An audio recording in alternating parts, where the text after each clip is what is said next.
ئەوە سڕەم هات ئێستا یەک سارم لە پێشمە سڕێ منە یەکسەر دێبێنێ.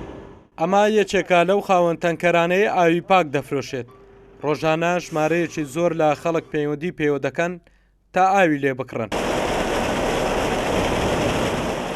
تەلەفۆن دێت خەرک داوای ئاو دەکا بەرێ خەڵک زۆر ئێستا بێ ئاوە لە هەولێرەوە خەرکێکی زۆر بێ ئاوە بەرێ ئەرێ وەڵامە لەو مەتحی ئەولا دەفرۆشی سەرڕێی مەخموری خەرکێکی زۆر بێ ئاوە. تەنکەری بە چەند دەکڕن بە چەند دەفرۆش؟ تەنکەر بەخوای لە 5,000 تا 8,000 پڕمان کردیە. بە 30 دەفرۆشین بە 25 دەفرۆشین بە 35ەوە عسە بڕێکەیە کە ئەتوهاتی سعات 2 سڕەت گرت لەگەڵ مەغریبێ بەبەرت کرد چی لەو ئاوەی دەکەی شەرمەزار دەبی ئەمە دوونە 300 تەلەفۆنم لە هاتیە 3 سەفەر ئاشم پێکرا بارکەم چی لێ دەکەی بەزە مەزبوری خەرکەکەی استقلال دەکا بەدەستە خۆینی. نرخی تەنکەرێک ئاو بە گوێرەی دووری و نزیکی بە کڕیار دەفرۆشن. بە جۆرێک یەک تەنکەر ئاو لە 20,000 دینارەوە دەست پێ دەکات تا 35,000 دینار. بەهۆی زۆربوونی خواستیش لەسەر کڕینی ئاو بازاڕی خاوەن تەنکەرەکان بژاوەتەوە.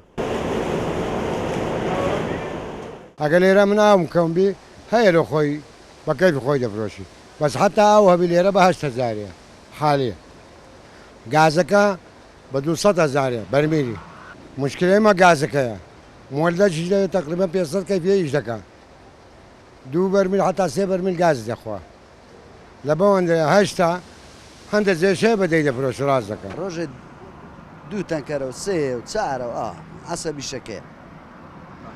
بە چەندی دەکڕن بە چەند دەفرۆش؟ بە مۆلیدەی بە 10,000 گازش گرانە تو بە خۆت دەزانی لیتری گازی ئێستا بە 870 بە 820 دیناریە بە 25,000 دەفرۆشین زۆر زۆرەکەی بگاتە 30,000. بەشێک لە گەڕەک و بازار و تێل و مۆتێلەکان لە شاری هەولێر چەند ڕۆژێکە بەهۆی بەرزبوونەوەی پلەکانی گەرما و کەمبوونەوەی ئاوی بیرەکان ڕوبەڕووی کەماوی بوونەتەوە بە ناچاری ئاو دەکڕن. باوتێ و خەڵکانەش کڕینی ئاو کاریگەری لەسەر بژێوی ژیانیان دروست کردووە. هەڵگورد ئەحمەد کورساد نیوز هەولێر.